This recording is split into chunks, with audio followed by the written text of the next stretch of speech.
The package arrived on a Tuesday morning, wrapped in expensive silver paper with a red velvet bow that screamed overcompensation.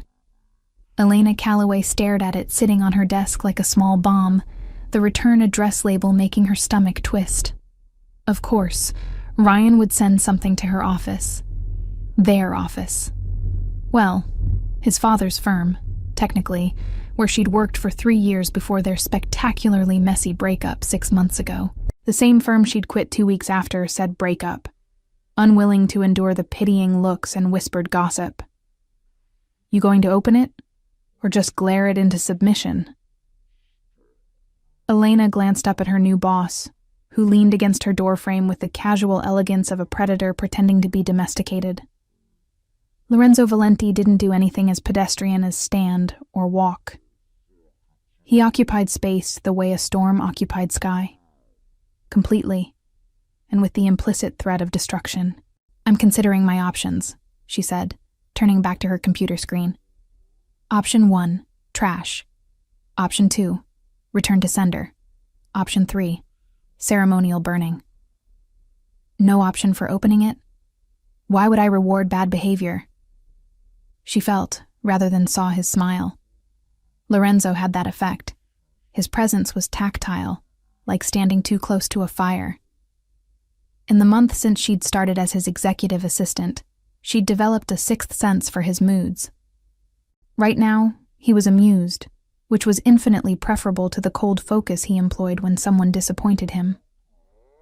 What makes you assume it's bad behavior?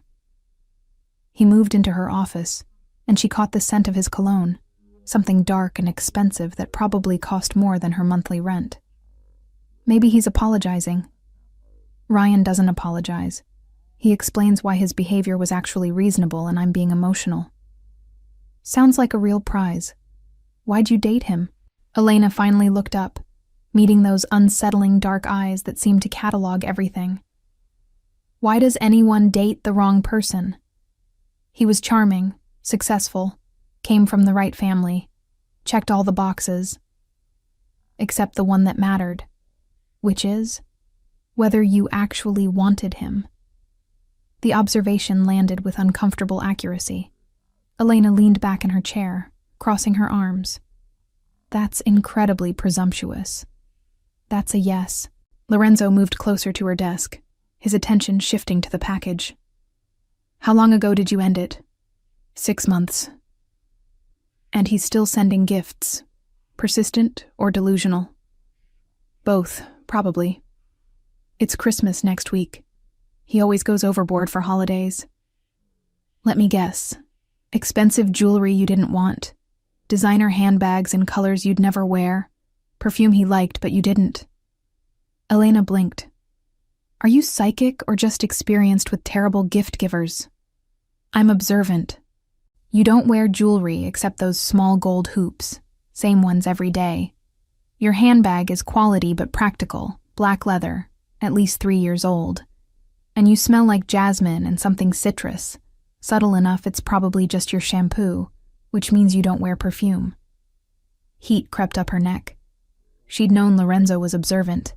You didn't build an empire like his without noticing everything. But having that attention focused on her was unnerving. That's borderline creepy, you know. Would you prefer I didn't notice you? The question hung between them, loaded with subtext she wasn't ready to examine. Elna stood, needing the distance, and moved to the window overlooking downtown Boston. December snow fell in lazy spirals, coating the city in temporary innocence. I prefer professional boundaries, she said finally. Liar. She turned, finding him closer than expected. He'd moved silently, the way he always did, and now stood near enough that she had to tilt her head back to maintain eye contact. Lorenzo was tall, 6'3", maybe 6'4", with the kind of build that came from actual physical work, not gym vanity. His suit was impeccable, charcoal gray with subtle pinstripes, but she'd seen the gun he wore under his jacket. She wasn't naive about what he did. Excuse me? You don't want professional boundaries. You want safe boundaries. There's a difference. His gaze dropped to the package still sitting on her desk. Are you going to open it? I hadn't planned on it. Good. He moved past her, and before she could process his intention, Lorenzo picked up the package and walked out of her office.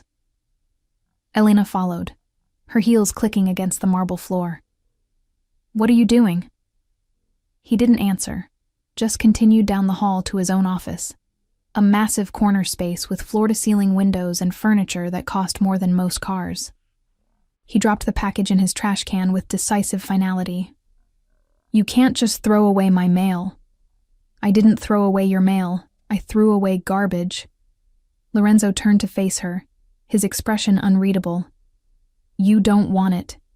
He doesn't deserve the satisfaction of you agonizing over whether to open it. Problem solved. That's not your decision to make. You're right. It's yours. So make it. He stepped closer, and Elena held her ground despite every instinct screaming at her to back up. Do you want it? That's not the point. That's exactly the point. Do you want anything from him? His gifts, his attention, his apologies that aren't really apologies? No, she admitted, the word coming out sharper than intended. No, I don't. Good. Lorenzo's eyes locked on hers with absolute certainty. Because from now on, you only accept gifts from me. Understood? Her breath caught at the possessiveness in his tone, the way he said it like it was already decided. Lorenzo. Understood? He repeated, not raising his voice but making it unmistakably a command. Yes, she whispered, hating how much the word felt like surrender. Good. His expression softened slightly. Then why are you defending him? I'm not defending him. I'm defending my right to make my own choices. Something flickered in Lorenzo's expression. Approval, maybe, or satisfaction. Fair enough. The trash can is right there. You want to dig it out? Go ahead. I won't stop you. They stared at each other, the challenge clear. Elena's pride warred with her practicality. The package probably contained something expensive and thoughtless, chosen by Ryan's assistant because he couldn't be bothered to remember what she actually liked. She didn't want it.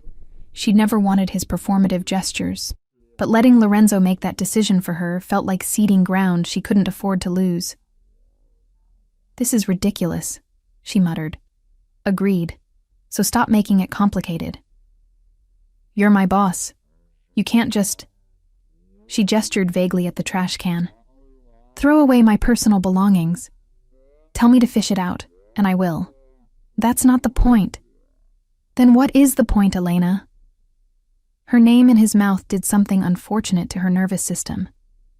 Lorenzo rarely used it, preferring to simply catch her attention with a look or a gesture.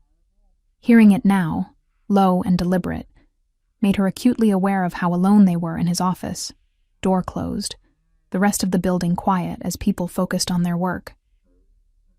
The point is boundaries, she said, fighting to keep her voice level. Professional boundaries that you keep ignoring. I ignore them because you don't actually want them. You're awfully confident about what I want. I'm observant about what you want. He moved closer, not touching her, but near enough that she could feel his body heat. You want someone to see you, actually see you, not the version you present to make things easier. You want someone who doesn't ask permission for every little thing because you're tired of being treated like you're fragile. You want... Stop. Her hand came up, palm against his chest, and the contact sent electricity through her arm. Beneath her fingers, she felt his heartbeat, steady and unhurried. You don't know me. I know you better than he did. You've known me a month. And in that month, I've learned you take your coffee black because you actually like the taste, not because you're watching calories. You're left-handed but use your mouse with your right hand, which means you taught yourself to adapt in a right-handed world. You're brilliant with logistics, but you second-guess yourself in meetings until you realize no one else has a better solution. You have a scar on your right hand. His fingers brushed her wrist, feather-light. Shaped like a crescent moon, probably from childhood, and you haven't been happy in a very long time. Elena's breath caught. She should step back, should establish those boundaries she kept insisting on, should do anything except stand here letting her boss touch her wrist while he cataloged her secrets. That doesn't give you the right. I'm not claiming rights. I'm stating facts. His thumb traced the scar he'd mentioned, the touch deliberate. You don't want his gifts. You don't want his attention. So stop pretending this is about choice and admit it's about control. And if I want control, then take it. He released her wrist, stepping back, and the loss of contact felt like cold water. The package is in the trash. Your choice what happens next. Elena looked at the trash can, then back at Lorenzo. He watched her with that unnerving focus, waiting, and she realized this was a test, not of her loyalty or her compliance, but of her honesty.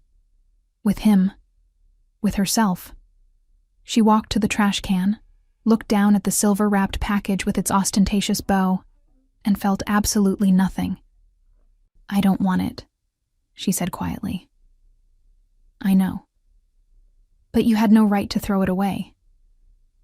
I know that too.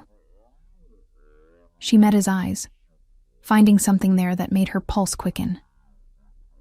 If you ever do something like that again, you'll quit, find another job, go back to playing it safe with men who don't see you. His smile was sharp, but you won't, because you're tired of safe. You're incredibly arrogant. I'm incredibly right. Her phone buzzed in her pocket. Probably her mother calling about Christmas plans, or her sister asking about her love life, or any number of normal things that felt absurdly distant right now. She ignored it. I should get back to work, Elena said, not moving. You should. We have the Marchetti meeting at 2. We do. And I need to finalize the contracts for the waterfront property. You do. Neither of them moved. The snow fell heavier outside, coating the windows, and somewhere in the building a phone rang. Normal office sounds, normal office day, except nothing about this felt normal. Why did you really throw it away? Elena asked finally. Lorenzo's expression shifted, something dangerous sliding behind his eyes. Because you're mine to protect now, and I don't let anyone disrespect what's mine. The possessiveness in his tone should have alarmed her, should have sent her running for HR, for her resume, for anything resembling common sense. Instead, it sent heat pooling low in her stomach. I'm your employee, she said carefully, not your possession. Keep telling yourself that, Bellezza. Maybe eventually you'll believe it. He turned away, dismissing her, and Elena fled to her office on unsteady legs, very carefully not looking at her trash can on the way out. Her phone buzzed again. This time, she checked it. Ryan, did you get my gift? We should talk. I miss you.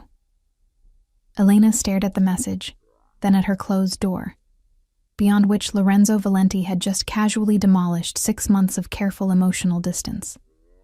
She deleted the text without responding and got back to work, pretending her hands weren't shaking. The Marchetti meeting went sideways within the first 10 minutes. Elena saw it coming the moment Antonio Marchetti walked into the conference room with his nephew trailing behind him like an overeager puppy. She'd prepared for Antonio, the patriarch of Boston's second-largest construction empire, a man who'd built his fortune on legitimate contracts and carefully laundered money. What she hadn't prepared for was the nephew, whose eyes locked onto her with the kind of interest that made her skin crawl. Lorenzo. Antonio clasped hands with her boss, the greeting more warmth than business associates usually shared. Good to see you. This is my nephew, Leo. He's learning the family business. Leo stepped forward, hand extended toward Elena instead of Lorenzo. And who is this beautiful woman? My executive assistant, Lorenzo said, his tone flat. Elena Calloway. She shook Leo's hand briefly, extracting her fingers the moment politeness allowed. Pleasure. Please have a seat. Can I get anyone coffee? I'll take whatever you're offering, Leo said, his smile too wide. Elena felt Lorenzo's attention sharpen beside her, a predator scenting blood. She kept her expression neutral. Coffee it is. Mr. Marchetti? Espresso if you have it. Of course. She moved to the sideboard where she'd already prepared the coffee service, grateful for the excuse to turn away from Leo's stare. Behind her, she heard Lorenzo begin the meeting, his voice carrying that particular edge that meant someone had annoyed him. Professional. She needed to stay professional. Leo was harmless, just another entitled rich kid who thought charm was a personality. She'd dealt with worse. She served the coffee, taking her seat beside Lorenzo with her tablet ready to take notes. The meeting proceeded through the usual preliminaries: project timelines, material costs, labor disputes that needed managing. Elena tracked everything, flagging items that would need follow-up, her fingers flying across the screen. You're very efficient, Leo said, leaning toward her. How long have you worked for Lorenzo? A month, she answered without looking up. Only a month? You seem very comfortable with each other. Ms. Calloway is excellent at her job, Lorenzo cut in, his tone brooking no further discussion. Antonio, regarding the Harbor Point development. But Leo wasn't finished. Maybe you could show me around the office later. I'd love to learn more about how Valenti Enterprises operates. Elena finally looked at him, taking in the expensive suit that didn't quite fit right, the watch that was too flashy, the cologne that was too strong. Everything about him screamed trying too hard. I'm sure Mr. Valenti can arrange a tour with someone from HR, she said politely. I'd prefer you. I'm afraid my schedule doesn't allow for it. Perhaps dinner then, tonight? The temperature in the room dropped 10 degrees. Elena didn't need to look at Lorenzo to know his expression had gone cold. She could feel it radiating off him like frost.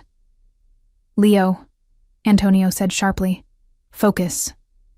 I'm just being friendly, Uncle. Be friendly on your own time. The older man's jaw tightened.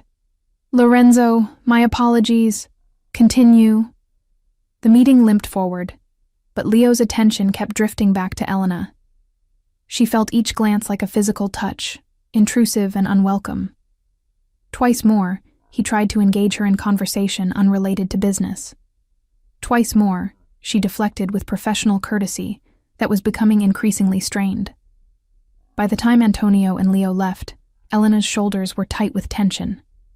She began gathering the coffee cups, needing something to do with her hands. Leave those. She glanced at Lorenzo, who stood at the window overlooking the city, his back to her. I don't mind. I said leave them. He turned, and the look on his face made her freeze. How many times did he ask you out? 3, technically, but it's not a big deal. Not a big deal. Lorenzo's laugh was humorless. He disrespected you in my conference room, in front of his uncle during a business meeting. Which part of that isn't a big deal? He's just some kid who doesn't know better. He's 28 years old and knows exactly what he's doing. Lorenzo moved toward her, each step deliberate. And you're making excuses for him. I'm being professional. You're being accommodating. There's a difference. Elena set down the cup she'd been holding, irritation flaring. What would you have me do? Make a scene? Embarrass Antonio? Jeopardize a deal worth millions because his nephew has poor social skills? I'd have you tell him no and mean it. I did tell him no. You told him your schedule didn't allow for it. That's not no. That's maybe later. Lorenzo stopped in front of her, close enough that she had to tilt her head back. You gave him hope instead of boundaries. I gave him politeness, which is what you pay me for. I pay you to be my assistant, not his ego boost. Then maybe you should have said something instead of sitting there glaring at him. The words came out sharper than she'd intended, and silence fell between them. Lorenzo's eyes narrowed, and Elena realized she'd just snapped at her boss. Her very powerful, very dangerous boss, who probably wasn't used to being challenged. "You're right," he said finally. She blinked. "I'm sorry. What?" "You're right. I should have said something."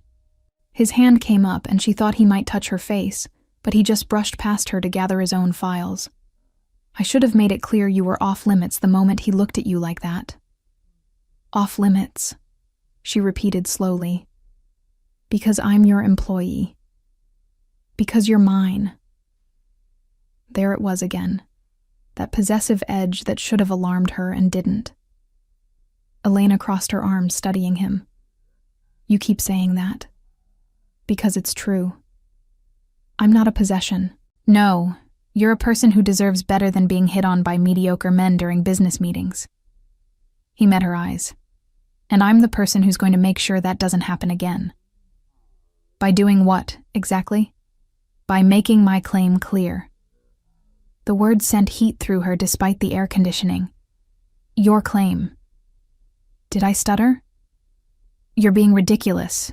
We're not—" She gestured between them. "Anything. I work for you. That's all. Keep telling yourself that. It's the truth. The truth is, you haven't stopped thinking about this morning, about what I said in my office." He stepped closer, and she held her ground.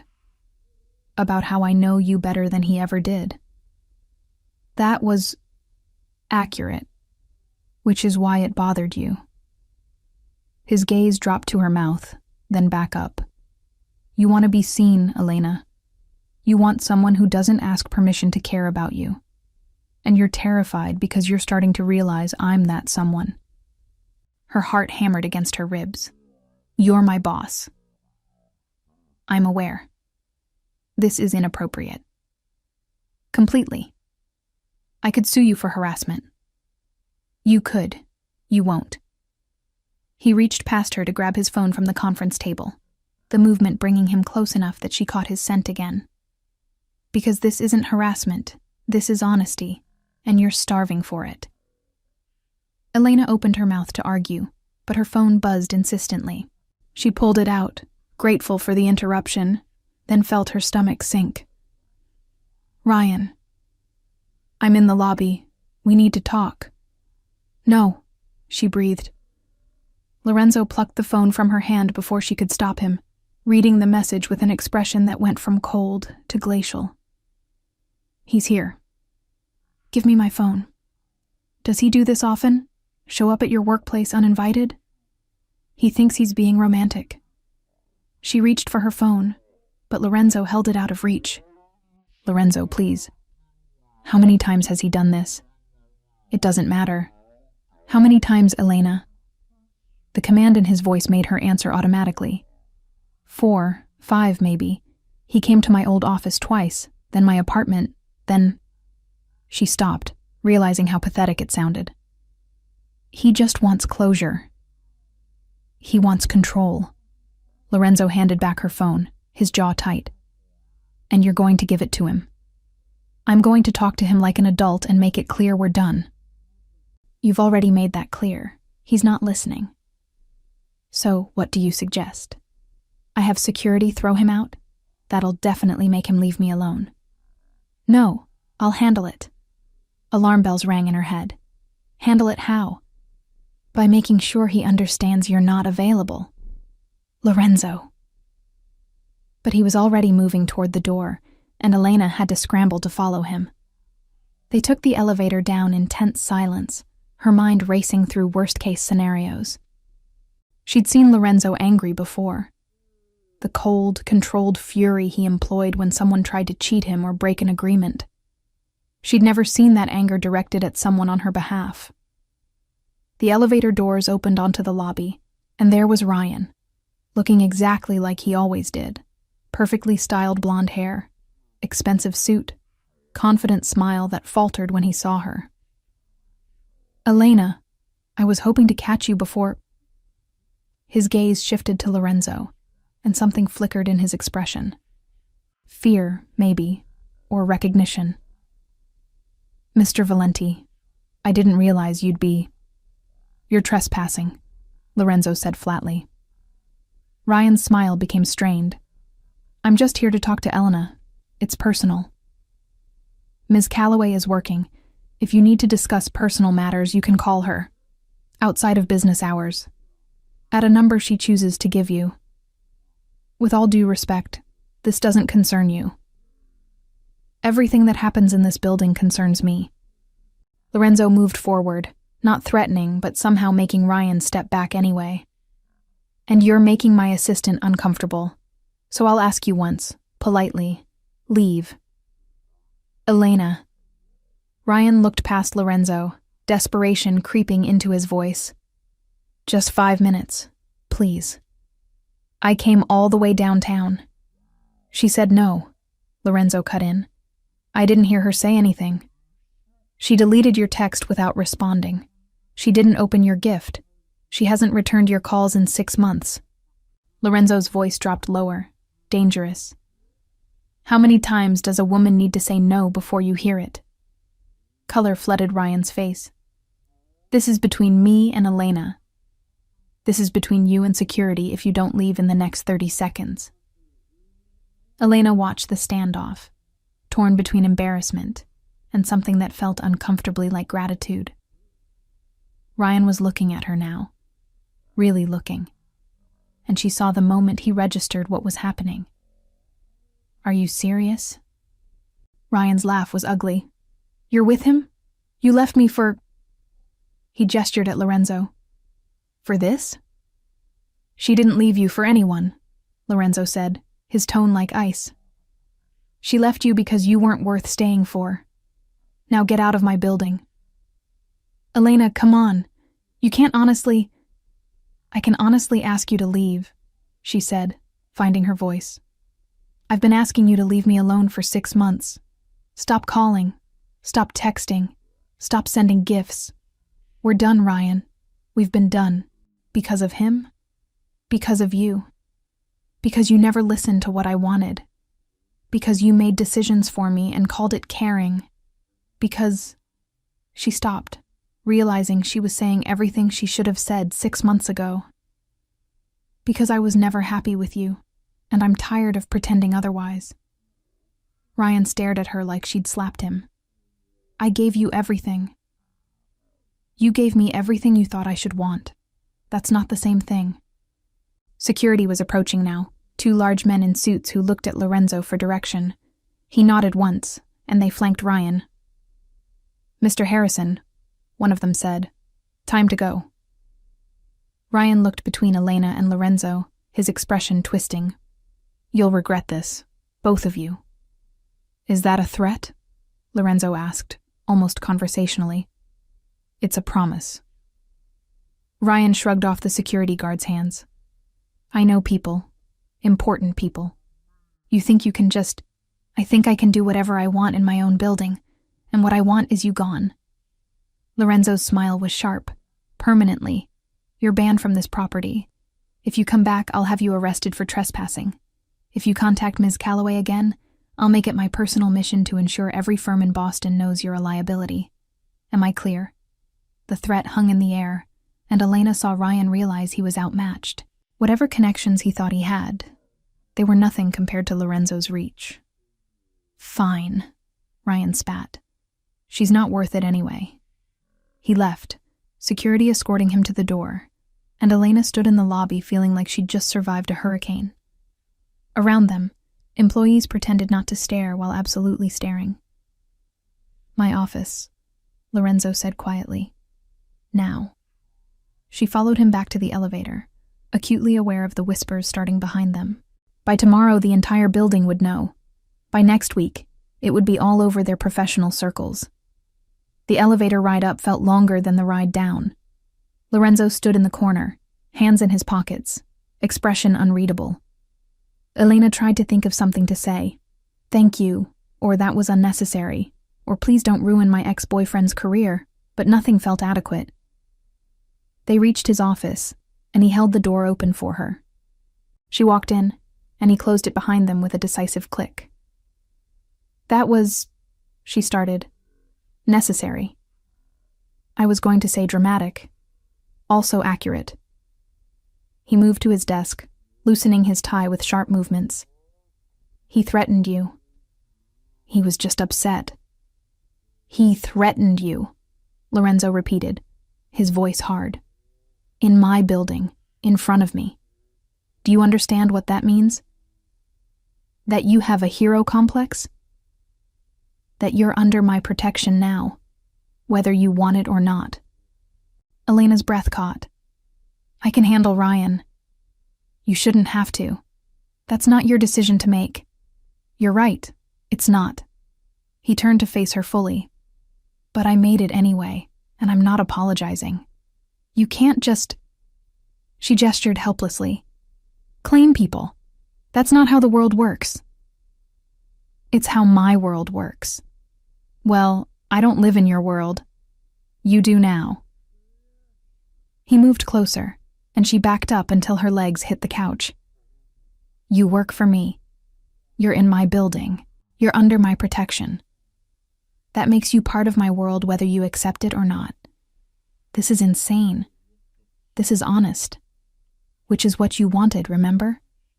She did remember. She remembered his words from this morning, about being seen, about being tired of safe. She remembered the way her pulse had quickened, the way something in her had responded to his possessiveness, even as her brain screamed warnings. What happens now? She asked quietly. Now you decide if you're going to keep fighting what you want, or if you're brave enough to take it. And if what I want is professional boundaries and a normal working relationship. His smile was slow and dangerous. Then you're a better liar than I gave you credit for. Her phone buzzed, then again, then continuously, a string of texts that made both of them look down at the screen visible in her hand. They were all from Ryan's number, angry, pleading, threatening, desperate, a cascade of messages that proved exactly how little he'd listened to anything she'd said. Lorenzo took the phone gently from her hand, scrolled through the messages with an expression that went darker with each one, then made a call. Marco, I need you to handle something. Elena listened as he rattled off Ryan's information, her address, the harassment timeline. Professional, efficient, and absolutely terrifying in its implications. When he hung up, she asked, What did you just do? Ensured he won't bother you again. How? Do you really want to know? She thought about it.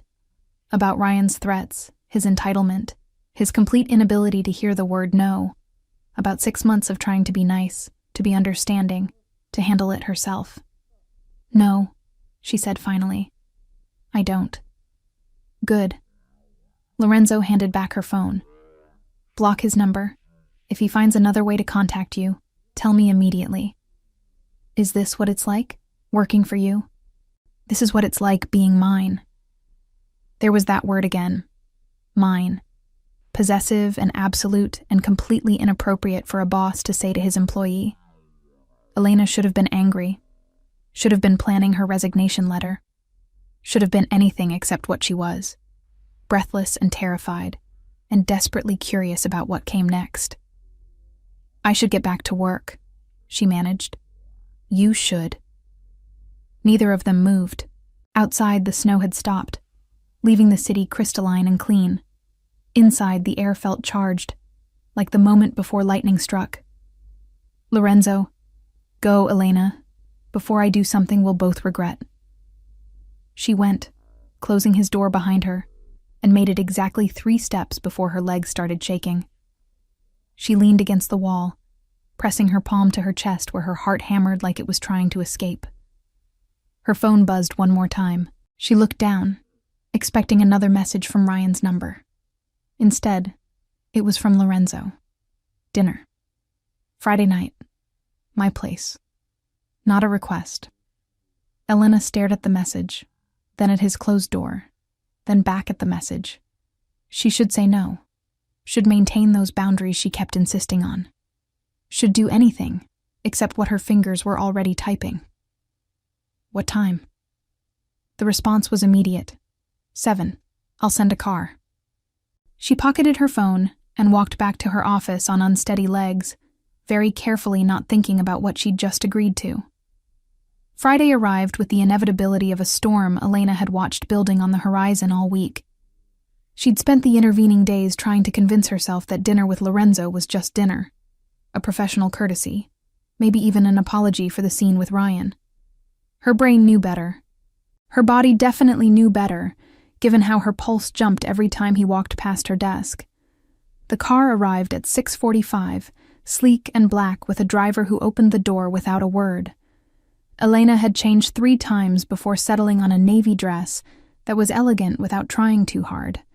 Professional enough to maintain the illusion this wasn't what it obviously was. Lorenzo's building was in the North End, all old brick and new money, the kind of place where the doorman knew your name and your business. The penthouse elevator required a key, which the driver provided before disappearing back to the car. The doors opened directly into Lorenzo's apartment, and Elena stepped into a space that was somehow exactly what she'd expected, and nothing like it. Exposed brick, floor-to-ceiling windows overlooking the harbor, furniture that managed to be both comfortable and expensive. But there were also books, actual physical books lining built-in shelves, their spines worn like they'd been read multiple times. And photographs, small frames scattered on surfaces, showing people who had to be family based on the resemblance. "You're early," Lorenzo said, emerging from what she assumed was the kitchen. He'd changed too. Dark slacks and a white shirt with the sleeves rolled up, no tie. Casual in a way she'd never seen him. "Your driver was efficient. I pay him to be." He moved closer, and she caught the scent of garlic and wine and something else cooking. "You look beautiful." "You said dinner. I dressed for dinner." "You dressed to keep me at a distance." His smile was knowing. "It won't work." Confident. Honest. He gestured toward the kitchen. "Come, everything's almost ready." She followed him into a space that was clearly designed for someone who actually cooked, not just reheated takeout. Lorenzo moved around it with easy familiarity, checking something in the oven, stirring a pot on the stove. "You cook?" she said, unable to hide her surprise. "My mother would disown me if I didn't. Sit." He nodded toward the island where 2 glasses of wine were already waiting. Elena perched on a stool, watching him work. It was strange seeing him like this, domestic, almost relaxed. The Lorenzo she knew from the office was all sharp edges and controlled power. This version moved with the same confidence but less armor. "Why did you really invite me here?" she asked. "To feed you, Lorenzo. To show you something." He plated what looked like homemade pasta with a sauce that smelled incredible. "That I'm not just your boss. That this," he gestured between them, "is more than a professional relationship. We don't have a relationship. We have something. You feel it every time I walk past your desk. Every time our hands touch passing files. Every time you look at me and forget what you were saying." He set the plate in front of her, then his own, settling onto the stool beside her instead of across, close enough that his knee brushed hers. "Stop pretending you don't." Elena took a bite of pasta to avoid responding. It was perfect. Al dente with a sauce that was rich without being heavy, complex in a way that spoke of hours of preparation. "This is incredible," she admitted. "My grandmother's recipe. She made me learn it before she'd teach me anything about the business." His expression softened slightly. Said a man who couldn't feed himself wasn't worth trusting with the family. "Smart woman. Terrifying woman. You'd like her." They ate in comfortable silence for a few minutes, and Elena felt some of her tension ease. This was just dinner, just 2 people sharing a meal. Nothing more complicated than, "Tell me about Ryan," Lorenzo said. The tension snapped back. "Why?" "Because I want to understand what kind of man you thought you wanted. I didn't think I wanted him, I just..." She set down her fork. "He was safe, predictable, the kind of guy who made sense on paper. But not in practice. Not in anything." She took a sip of wine. surprised by how easy it was to talk about. He had our entire future planned before we'd been dating 6 months. Where we'd live, how many kids we'd have, what kind of car I'd drive. And when I said I wasn't sure about any of it, he acted like I was being difficult. You were being honest. He called it commitment issues. He called it that because he couldn't handle that you wanted something different than what he'd decided for you. Lorenzo's hand found hers on the counter, his thumb tracing her knuckles. You don't have commitment issues, Elena. You have a problem with men who don't listen. And you're different? I'm paying attention to everything you're not saying. His gaze held hers. Like how you tense up every time I get too close, but you don't move away. How you argue with me, but you never actually tell me to stop. How you look at me when you think I'm not watching, like you're trying to figure out if I'm real. Her breath caught. That's true, all of it. He stood, taking their empty plates to the sink. I see you, Elena. The parts you show everyone, and the parts you hide. And I want all of it. She should leave. Should thank him for dinner and call a car and put distance between herself and whatever this was becoming. Instead, she found herself following him to the living room, accepting the fresh glass of wine he offered, settling onto the couch that was somehow the most comfortable thing she'd ever sat on. What happened with Ryan's messages? She asked. He won't be sending any more. What did you do? Had a conversation with his employer about their harassment policies. Lorenzo sat beside her, close but not touching. Turns out they take a dim view of employees who stalk women. He's been put on administrative leave pending an investigation. Elena's eyes widened. You got him suspended? I gave his company information about his behavior. They made their own decision. His expression was unapologetic. He threatened you. There are consequences for that. That's... She didn't know if she was horrified or relieved. Extreme. That's proportional. He spent 6 months making you uncomfortable. Now he gets to spend some time understanding what consequences feel like. You can't just ruin people's careers because they annoy you. I didn't ruin his career. His own actions did that. Lorenzo's hand came up, tucking a strand of hair behind her ear, in a gesture that was becoming familiar. And you're not annoyed, Elena. You're scared. There's a difference. She wanted to argue, but the words stuck in her throat. He was right. Ryan's escalation over the past few weeks had frightened her more than she'd admitted to anyone, including herself. Thank you, she said quietly. You don't need to thank me for basic decency.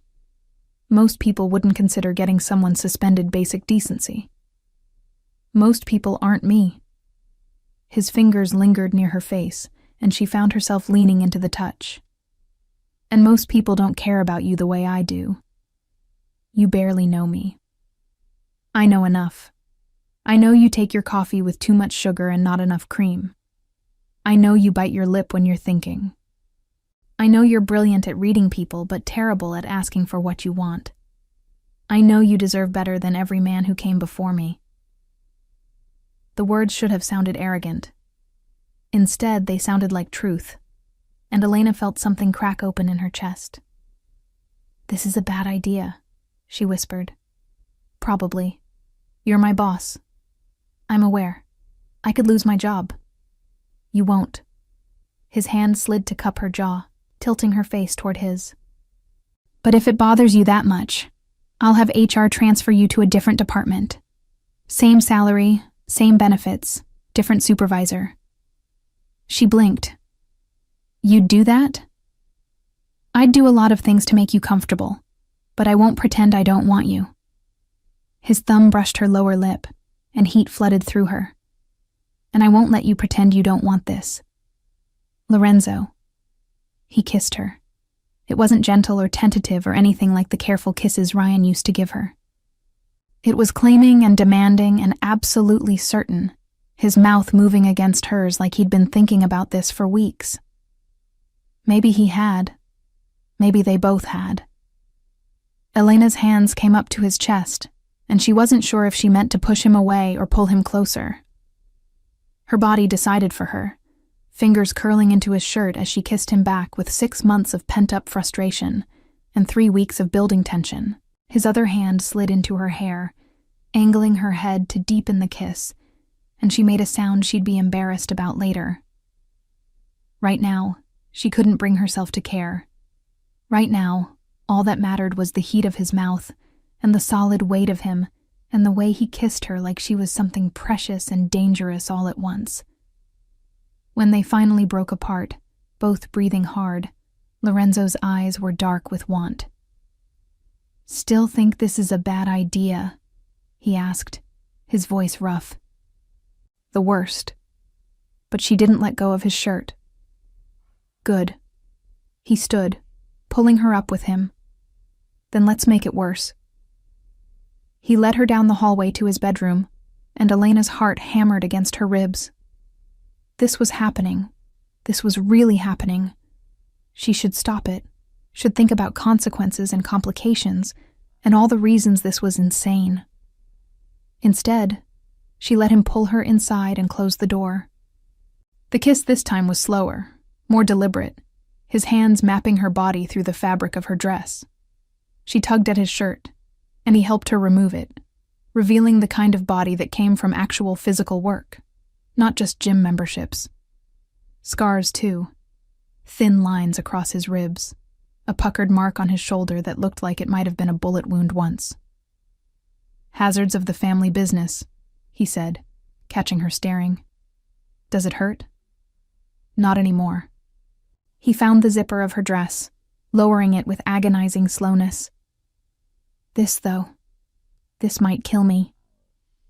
The dress pooled at her feet, and Elena stood in just her underwear, feeling more exposed than she'd ever been. Not because of the lack of clothes, but because of the way he looked at her. Like he was memorizing every detail, every curve, every imperfection. "Perfect," he murmured. "I'm not." "You are." His hands spanned her waist, then slid up to cup her breasts through her bra. "Stop arguing." She would have, but then his mouth was on her neck, teeth grazing the sensitive spot below her ear, and coherent thought became impossible. He walked her backward to the bed, and she went willingly, pulling him down with her. What followed was a lesson in the difference between having sex and being consumed. Lorenzo touched her like he owned her, commanded her like he had every right to, and Elena discovered she liked it. Liked the way he told her to stay still when she squirmed. Liked the way he pinned her wrists above her head when she reached for him. Liked the way he made her ask for what she wanted instead of just giving it to her. "Look at me," he ordered when her eyes fluttered closed and she obeyed, meeting his gaze as he... The rest blurred into sensation and heat, and the kind of pleasure that rewrote her understanding of her own body. When it was over, when they lay tangled in sheets that had somehow ended up half on the floor, Elena felt the reality of what they'd done start to creep in. "Don't," Lorenzo said, pulling her closer. "Don't what?" "Don't start overthinking this. Too late." But she didn't pull away. "We just complicated everything. We simplified it. Now I don't have to pretend I'm not thinking about you every second of every day. Lorenzo, stay." His arm tightened around her waist. "Tonight, stay." She should leave. Should go home and figure out what this meant and how to handle Monday morning. Should do anything except what she was doing, which was settling into his warmth and closing her eyes. "Just tonight," she murmured. "We'll start with that." She fell asleep to the sound of his heartbeat, steady and sure, and tried not to think about how right it felt. Morning came too early, sunlight streaming through windows Lorenzo had apparently forgotten to cover. Elena woke slowly, awareness returning in pieces. The unfamiliar bed, the muscular arm draped over her waist, the soreness in places that reminded her exactly what they'd done. She tried to slip out without waking him, but his arm tightened. "Where are you going?" His voice was rough with sleep. Home. I need to. She gestured vaguely. Think. Think here. Lorenzo, I can't just. He rolled her onto her back, settling his weight over her in a way that was possessive and entirely too distracting. In the morning light, she could see the scratches she'd left on his shoulders, angry red lines that made her face heat. Sorry, she mumbled. Don't be. He looked entirely too pleased about them. They're proof. Of what? That you're mine now. His mouth found the side of her neck, and she felt him smile against her skin. And that I made sure you'll remember it. She pushed at his chest half-heartedly. I need to go home. I need clothes and... She caught sight of herself in the mirror across the room and froze. Oh my God. Her neck was covered in marks. Not subtle marks. Obvious, deliberate, impossible to hide marks that screamed exactly what she'd been doing and with whom. Lorenzo! She shoved him off, scrambling to the mirror to get a better look. What did you do? Marked you. He leaned back against the headboard, completely unrepentant. So everyone knows you're taken. Everyone? I can't... She touched the darkest mark, right where her pulse hammered. I can't go to work like this. So don't go to work. Stay here. I have meetings. She spun to face him. Did you do this on purpose? Yes. The simple admission made her speechless. He'd marked her deliberately, knowing exactly what it would mean, what it would look like, how impossible it would be to hide. You're insane, she breathed. I'm clear about what I want. There's a difference. He stood, moving toward her with predatory grace. You're mine, Elena. I want everyone to know it, including you. This isn't... She backed up until she hit the mirror. This isn't how normal relationships work. Good thing I'm not interested in normal. He caged her in, hands on either side of her head. You said you were tired of safe, of predictable, of men who didn't see you. Well, I see you. All of you. And I'm not letting you run away because you're scared of what that means. Her phone buzzed from somewhere in the living room, the sound jarring in the tense silence. Then it buzzed again, and again. Lorenzo's expression darkened. Stay here. He left, returning a moment later with her phone. The screen showed a string of notifications, all from the same source, the office group chat. Elena's stomach dropped as she read the messages. Julia, reception. OMG, did anyone else see Lorenzo leave with Elena last night? Mark, accounting. Leave where? Julia, his building. I was walking my dog and saw them. Sarah, legal. You're kidding. Julia, I'm not. They were definitely together. Mark, holy shit. Sarah, this is going to be a problem. There were more. Speculation and gossip and wild theories, each message making her chest tighter. By Monday, everyone would know. By Tuesday, it would be a full-blown scandal. Elena, Lorenzo's voice cut through her spiraling thoughts. This is a disaster. She looked up at him, feeling panic claw at her throat. Everyone knows. Everyone's talking about us. I'm going to be that woman who slept with her boss, and you're going to be... the man who claimed you. Yes. He took the phone from her hands, setting it aside. Let them talk. Let them? Lorenzo, my reputation will be fine, because I'm going to make it very clear that you're not just someone I'm sleeping with. You're mine. My partner. My... He seemed to search for the right word. Everything. The declaration should have terrified her. Instead, it made something warm unfurl in her chest, dangerous and tempting. You can't just decide that, she whispered. I already did. The question is whether you're brave enough to accept it. Elena looked at him, at the man who'd defended her against Ryan, who'd cooked her dinner, who'd marked her skin like a brand and looked proud of it. The man who saw through every defense she'd built and wanted her anyway. She thought about safe, about predictable, about Ryan and every other man who tried to fit her into a shape that suited them. Then she thought about Lorenzo, who looked at her like she was both the question and the answer. "I need time," she said finally. Something flickered in his expression. Disappointment, maybe, or understanding. "How much time?" "I don't know, a day, a week. I need to—" She gestured helplessly. "Figure out what this means. It means you're mine and I'm yours. That's all it needs to mean. For you, maybe. For me, it's more complicated." He studied her for a long moment, then nodded slowly. "Okay. Take your time. But Elena?" He caught her chin, making her meet his eyes. "I'm not going anywhere. And neither are those marks. So while you're thinking, remember who put them there. Remember how it felt. Remember that you're mine whether you admit it or not." He called her a car, watched her dress in last night's clothes, kissed her at the door like he was memorizing the taste of her mouth.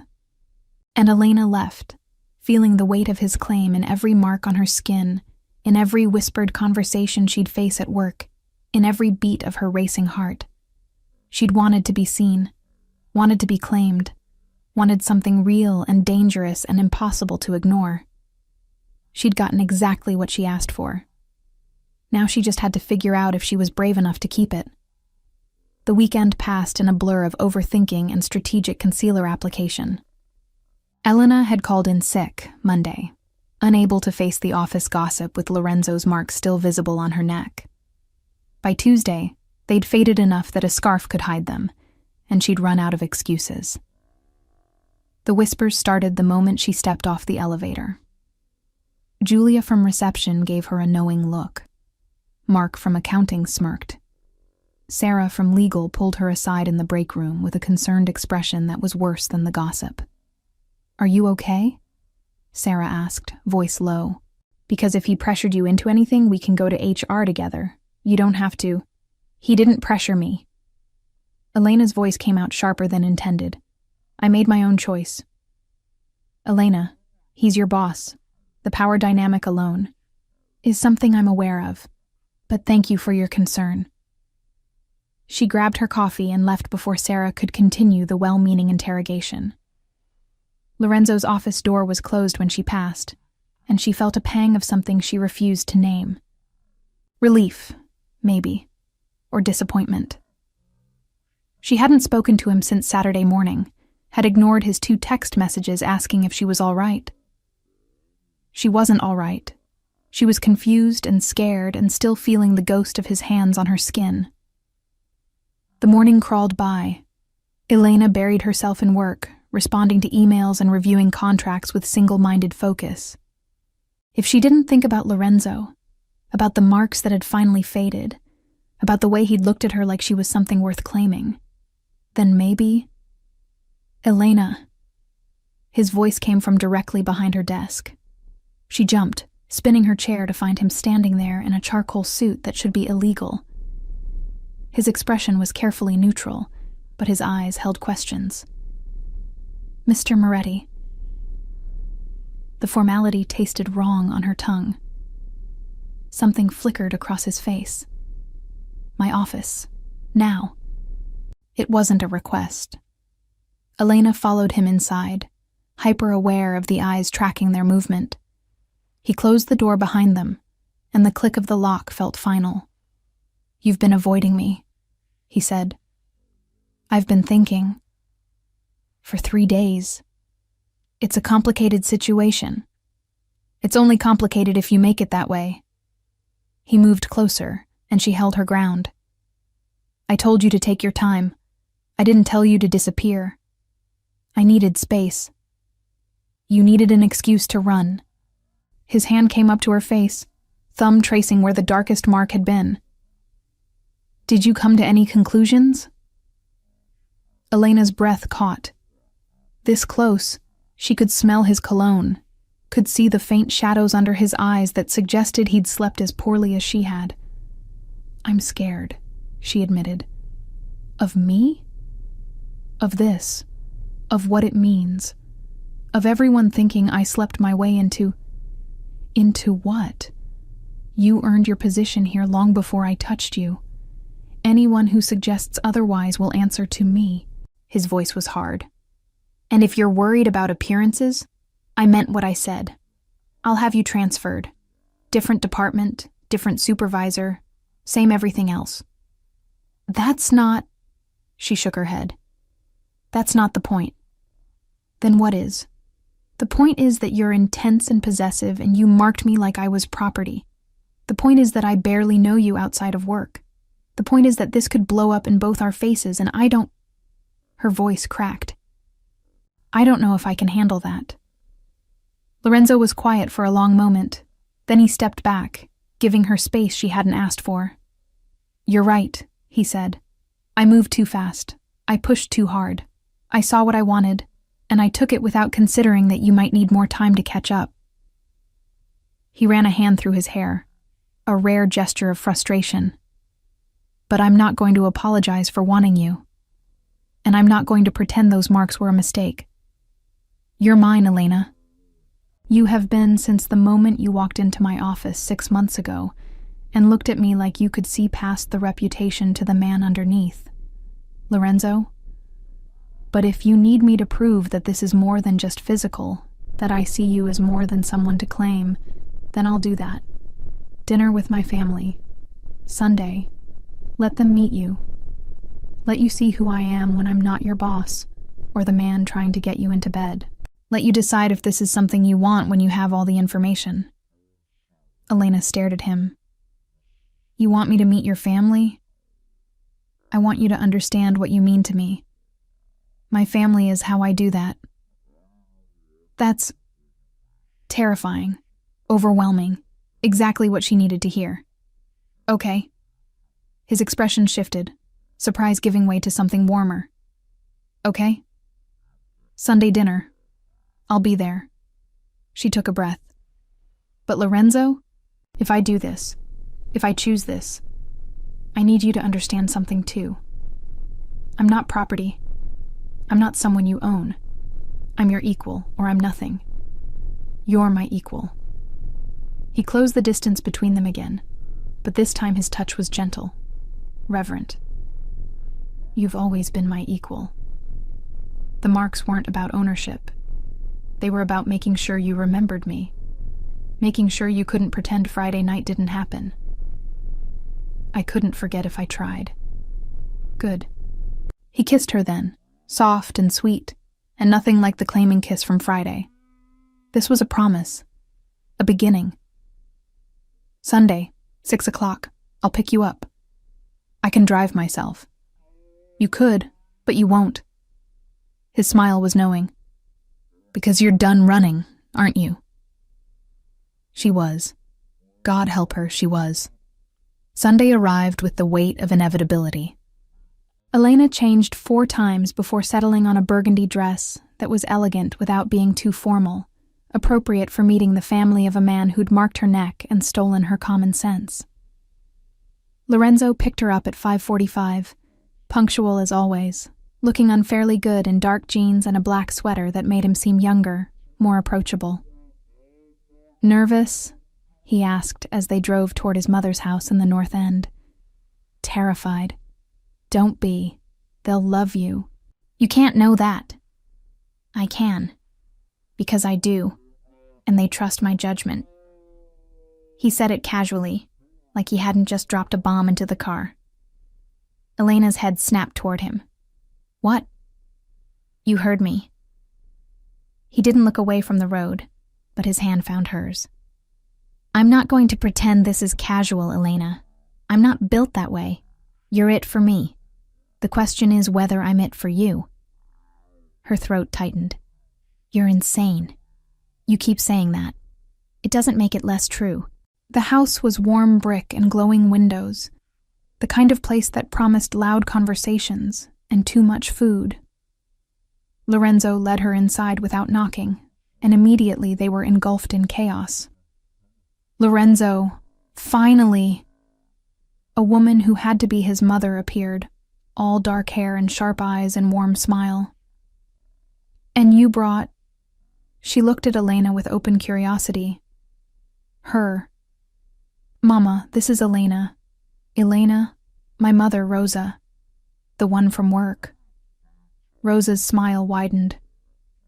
The one you won't stop talking about. Mama? What? You call me 3 times a week to discuss this woman. I'm allowed to mention it. She pulled Elena into a hug that smelled like garlic and wine. Welcome, Bella. Come, meet everyone before they eat everything. The dining room was chaos incarnate. At least 10 people crowded around a table that groaned under the weight of food, all talking over each other in a mix of English and Italian. Lorenzo introduced her to his father, his 2 brothers, their wives, his sister, and his grandmother, who looked her up and down with shrewd eyes.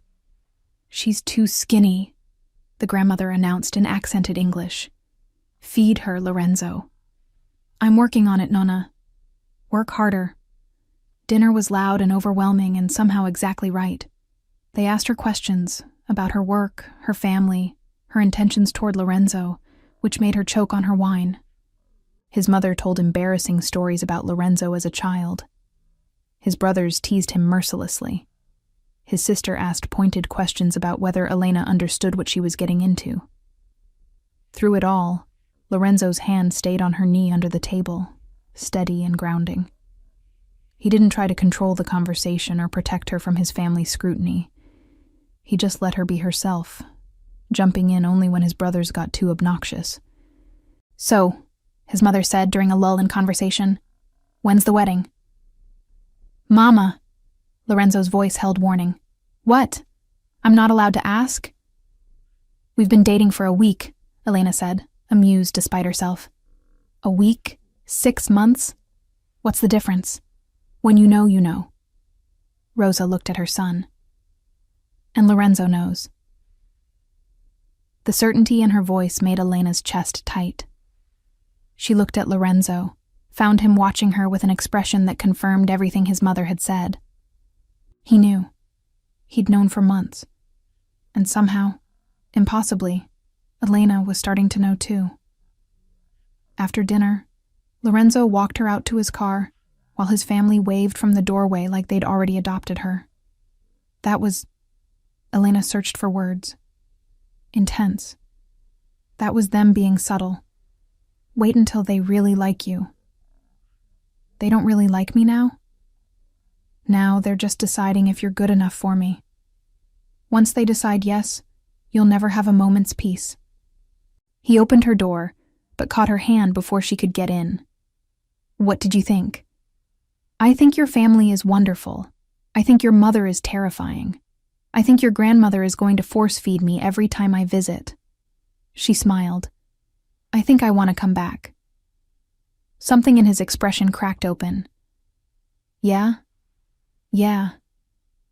She reached up, cupping his face. Take me home, Lorenzo. You're home. The drive back to his apartment was charged with anticipation. Neither of them spoke, but his hand stayed on her thigh, possessive and sure. When they reached his building, he didn't bother with pretense, just pulled her into the elevator and kissed her until the doors opened on his floor. Inside his apartment, he was less controlled than Friday, more demanding. His hands mapped her body like he was reclaiming territory, and Elena let him, arching into his touch. Say it, he commanded against her mouth. Say what? That you're mine. She gasped as his teeth found her neck. Yours. Again. I'm yours, Lorenzo. I'm yours. He lifted her then, carrying her to the bedroom like she weighed nothing. The dress came off, then his clothes, and then there was just skin and heat and the delicious weight of him over her. Look at me, he ordered, and she did, meeting his eyes as he moved inside her. Don't look away. I want to see everything. She couldn't have looked away if she tried. Couldn't do anything except hold on as he took her apart piece by piece. His voice in her ear telling her exactly what he wanted, exactly how she felt, exactly what he planned to do to her. When it was over, when they lay tangled in sheets that had somehow ended up on the floor again, Elena felt the last of her resistance crumble. "I love you," she said into the darkness. His arms tightened around her. "Say it again. I love you. I'm terrified, and this is insane, and I love you. I love you too." He rolled her onto her back, settling over her with a smile that was pure male satisfaction. "And you're not getting away from me now. Wouldn't dream of it." He proved his point thoroughly, and by the time Elena woke the next morning, her body bore new evidence of his claim. Marks on her inner thighs, her hip bones, the curve of her breast. Places only he would see. Private reminders of exactly who she belonged to. She was sore in the best way, muscles protesting as she stretched. Lorenzo watched from beside her, propped on one elbow, looking entirely too pleased with himself. "Morning," he said. "You're smug." "I have reason to be." His hand traced the mark on her hip. "These are better than the neck ones. Private." Still possessive. Always. He kissed her shoulder. "Move in with me." Elena blinked. "What?" "Move in. You're here half the time anyway. And I want to wake up to you every morning. Lorenzo, that's what you want too. Stop overthinking it." He rolled out of bed, completely unself-conscious in his nakedness. "I'll make breakfast. You figure out how to say yes." He left, and Elena lay in his bed, surrounded by the evidence of their night together, and realized he was right. She did want this. Wanted him. Wanted the chaos of his family and the intensity of his attention and the certainty of his love. She found him in the kitchen, making eggs and coffee like this was already their routine. Like she'd already said yes. "Okay," she said. He turned, spatula in hand. "Okay? I'll move in, but I'm keeping my apartment for 6 months, just in case." "In case of what?" "In case you drive me crazy." His smile was knowing. "I'm going to drive you crazy. That's not a reason to keep an escape route." "It's the only reason." "Fine. Keep your apartment. You won't need it." He pulled her close, kissing her until she forgot why she'd wanted the safety net in the first place. "But you're mine, Elena. In 6 months, in 6 years, in 60 years. You're mine, and I'm yours, and that's not changing." She believed him. Against all logic and common sense, she believed him. 3 months later, Elena's apartment sat empty while she lived in Lorenzo's space that had become their space. Her clothes hung in his closet. Her books filled his shelves. Her coffee mug sat next to his every morning. Work had adjusted. She'd transferred to a different department at her insistence, reporting to someone else while still collaborating with Lorenzo on major projects. The gossip had died down once people realized this wasn't a fling. That Lorenzo Moretti had found his match and had no intention of letting her go. Sunday dinners at his mother's house became routine. Rosa had indeed decided Elena was good enough, which meant constant invitations and unsolicited advice and warm hugs that felt like coming home. The grandmother still insisted she was too skinny, but had started teaching her family recipes, which Elena suspected was the highest form of approval. On a Tuesday evening in early fall, Lorenzo came home with a small box in his pocket and determination in his eyes. They'd talked about the future in abstract terms: marriage, children, growing old together. But he was done with abstract. He found her in the kitchen, attempting his grandmother's sauce recipe with mixed results. She looked up when he entered, face flushed from the heat of the stove, and his heart clenched with how much he loved her. "How's it going?" he asked. "I think I broke it. Is sauce supposed to be this thick?" "Not usually." He moved behind her, arms wrapping around her waist, chin on her shoulder. "Marry me." Elena froze. "What?" "Marry me. Be my wife. Let me spend the rest of my life proving I'm worth the risk you took." He turned her to face him, pulling out the box. I love you. I'm not asking because I think I own you, or because I want to claim you. I'm asking because I want to build a life with you. Because you're my equal and my partner and my everything. Elena looked at the ring, simple and elegant and perfect, then at him. Tears gathered in her eyes.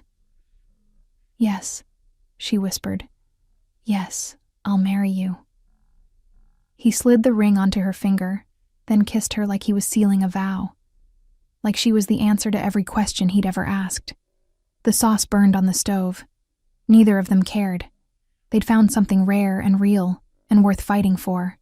Something that started with possession and grew into partnership.